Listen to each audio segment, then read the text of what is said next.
ਲਓ ਜਨਾਬ ਮਾਸ਼ਾਅੱਲਾ जी शौकीन दोस्तों वास्ते अनमोल तोहफा आ गए ने ते बड़े दोस्तों की फरमाइश भी आई कि फौजी बिला ब्लैक मक्खी चीनी मझण नस्ल की बकरी लिया दो जी पहले सूए दे विच होवे ते अज जनाब माशाअल्ला पहले सूए दे माशाअल्ला बकरी ने ते बकरी की वेल चेक करो बिरा। मेन गल होंदी क्वालिटी नस्ल और खूबसूरती।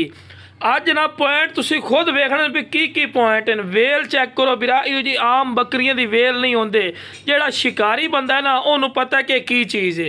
और दोम वेखो बिल्कुल तीर वाली कर सीधी, बिल्कुल बराबर दा थल्ला तोता फेस ने छोटे छोटे सिंग भी नज़र आ रहे हैं तुहानू।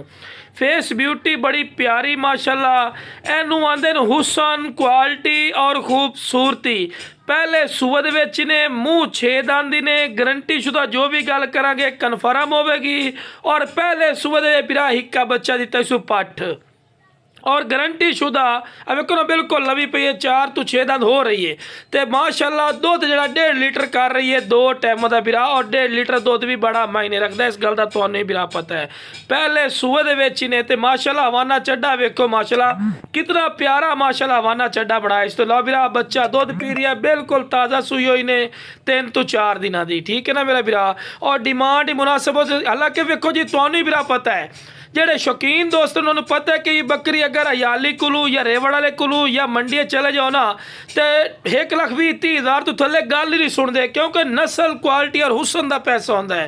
वेखो जी कोई ऐसा पॉइंट नहीं जेड़ा घट होवे, हर पॉइंट वालू जबरदस्त है। तो लो बिरा टोर फिर के नाल दे नाल विखा रहे हैं कि तुहानू अच्छी तरह इन्फॉर्मेशन और डिटेल होवे। बाकी मेरा सोना भाई शौक वाली चीज़ ने तो शौकीन दोस्तों वास्ते अनमोल तोहफा ही ने।